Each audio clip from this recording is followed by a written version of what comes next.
Assalamualaikum warahmatullahi wabarakatuh. Selamat malam. Kami di sini dari kelompok D akan mempresentasikan hasil diskusi dari kelompok kami dengan tema manajemen sumber daya manusia di dunia perbankan. Next. Di sini ada beberapa anggota dari kelompok kami. Yang pertama ada MV Gardiansyah, kemudian Kusnul Fatimah, kemudian saya sendiri Kaya Basanta, kemudian Kuntari Esti, dan yang terakhir Liani Temadi. Oke, untuk pembahasannya bisa dilanjut oleh Esti. Di sini merupakan suatu lembaga keuangan yang melayani masyarakat dalam pengolahan dana, di mana bank dipergunakan masyarakat untuk menyimpan dana dan meminjam dana sehingga peran bank sebagai tempat melakukan transaksi. Perbankan yang merupakan lembaga keuangan berguna untuk melayani masyarakat juga mementingkan pekerjaan yang berkompeten, di mana kompetensi sumber daya masyarakat bagi bank sangat penting untuk memajukan perusahaan. Dengan kompetensi sumber daya manusia juga dapat mengetahui motivasi, kepribadian, pengetahuan, dan skill pada calon pekerja tersebut. Peran sumber daya manusia bank sangat penting dan bersifat jangka panjang untuk menjalankan kegiatan, di mana sumber daya manusia ini tidak hanya fisik yang dilihat, tetapi juga kualitasnya, sehingga menghasilkan potensi untuk berkembangnya perbankan dan menghasilkan kepuasan dari konsumen. Dengan berkualitasnya manusia dalam kegiatan bank akan menciptakan inovasi dan teknologi baru untuk memajukan bank, di mana teknologi yang maju itu berasal dari kualitas manusianya, sehingga apabila manusianya berkualitas maka akan menghasilkan teknologi baru. Pada rumusan masalah dari kelompok kami ini ada dua, yaitu bagaimana klasifikasi pekerjaan di perbankan. Yang kedua yaitu bagaimana kompetensi calon karyawan yang diharapkan oleh dunia perbankan.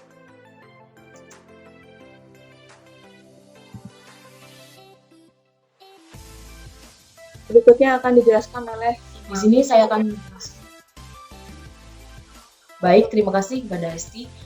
Di sini saya akan menjelaskan tentang klasifikasi pekerjaan dalam dunia perbankan. Nah, pekerjaan dalam dunia perbankan itu diklasifikasikan menjadi dua. Yang pertama ada pekerjaan pokok dan yang kedua ada pekerjaan penunjang. Dan di sini saya akan lebih menjelaskan tentang pekerjaan pokoknya. Nah, pekerjaan pokok di sini itu dibagi menjadi 4. Yang pertama ada layanan pelanggan, ada teller, ada pemasaran, ada perencanaan, dan pengembangan teknologi informasi. Layanan pelanggan di sini tuh meliputi interaksi awal antara bank dengan nasabah. Nah, nasabah perbankan itu biasanya melakukan pembukaan rekening simpanan, memperoleh informasi mengenai produk atau aktivitas tertentu dari bank tuh melalui layanan pelanggan atau biasa disebut dengan customer service. Nah, yang selanjutnya ini ada teller. Nah, teller ini merupakan gerbang utama bagi nasabah untuk melakukan nasabah perbankan itu biasanya melakukan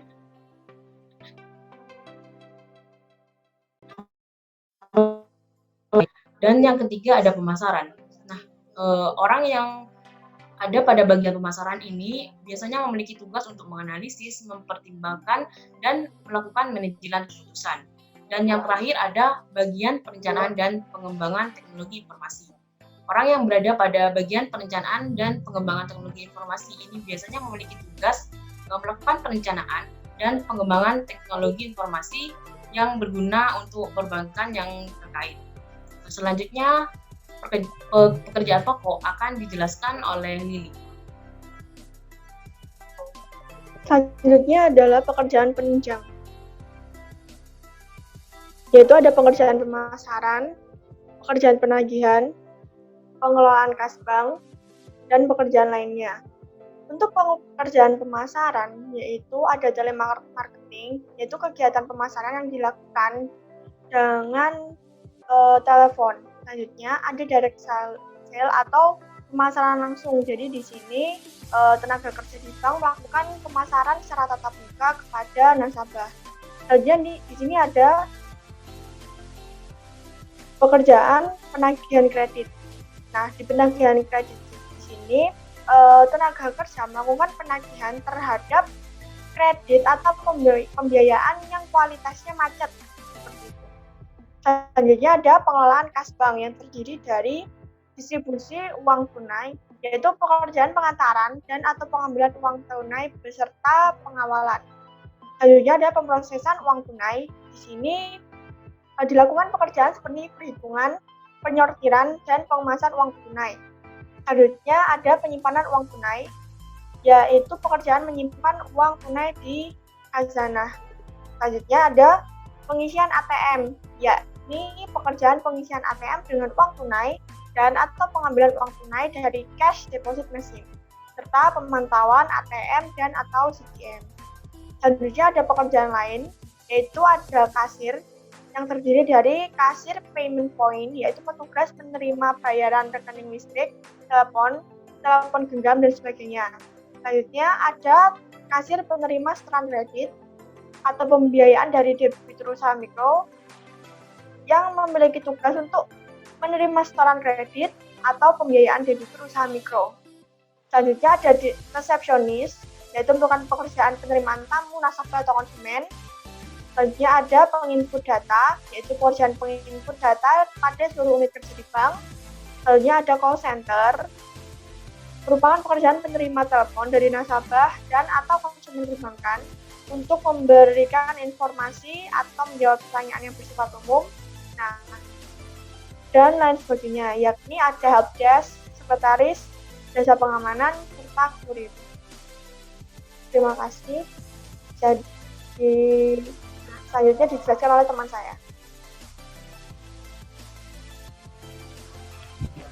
Ya, di sini saya akan menjelaskan tentang kompetensi yang dibutuhkan di dunia perbankan. Yang pertama yaitu di tingkat eksekutif meliputi kompetensi strategi thinking, change leadership, dan relationship management. Pada tingkat manajer yaitu flexibility aspect, empowerment aspect, interpersonal understanding aspect, team facilitation aspect, dan portability aspect. Pada tingkat karyawan yaitu aspek fleksibilitas, aspek mencari informasi, motivasi dan kemampuan belajar, aspek motivasi berprestasi, aspek motivasi kerja, aspek kolaborasi dan dimensi lain untuk karyawan. Pada tingkat eksekutif, strategi thinking adalah kompetensi untuk memahami kecenderungan perubahan lingkungan yang begitu cepat, melihat peluang pasar, ancaman, kekuatan, dan kelemahan organisasi agar dapat mengidentifikasi strategi respon secara optimal. Change leadership merupakan kompetensi untuk mengkomunikasikan visi dan strategi perusahaan dapat ditransformasikan kepada pegawai. Pemahaman atas visi organisasi oleh para karyawan akan mengakibatkan motivasi dan komitmen, sehingga karyawan dapat bertindak sebagai sponsor inovasi dan entrepreneurship, terutama dalam mengalokasikan sumber daya organisasi sebaik mungkin untuk menuju kepada proses perubahan. Relationship management adalah kemampuan untuk meningkatkan hubungan dan jaringan dengan perusahaan lain. Kerjasama dengan perusahaan lain sangat diperlukan untuk keberhasilan organisasi. Pada tingkat manajer, flexibility aspect adalah kemampuan merubah struktur dan proses manajerial apabila strategi perubahan organisasi diperlukan untuk efektivitas pelaksanaan tugas organisasi.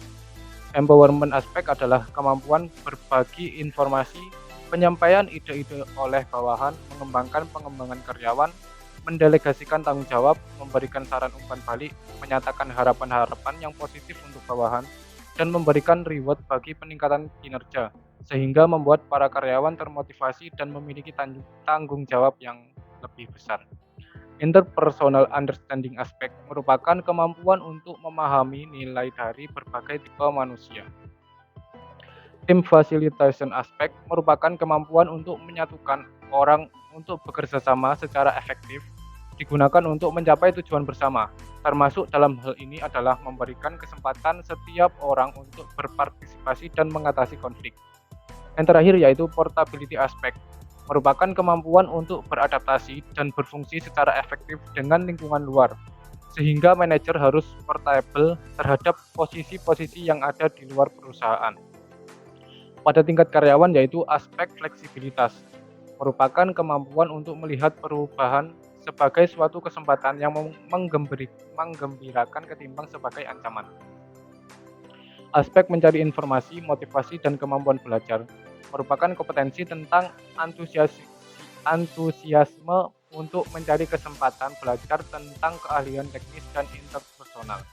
Aspek motivasi berprestasi merupakan kemampuan untuk mendorong inovasi, perbaikan berkelanjutan dalam kualitas dan produktivitas yang dibutuhkan untuk memenuhi tantangan kompetensi.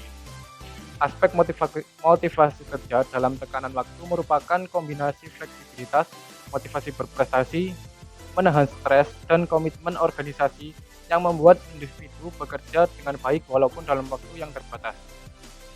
Aspek kolaborasi merupakan kemampuan bekerja secara kooperatif di dalam kelompok yang multidisiplin, menaruh harapan positif kepada yang lain, pemahaman interpersonal, dan komitmen organisasi. Dimensi yang lain untuk karyawan merupakan keinginan yang besar untuk melayani pelanggan dengan baik, inisiatif untuk mengatasi masalah-masalah yang dihadapi pelanggan, dan jika dalam konteks perbankan adalah masalah-masalah nasabah. Selanjutnya yaitu akan dijelaskan oleh teman saya.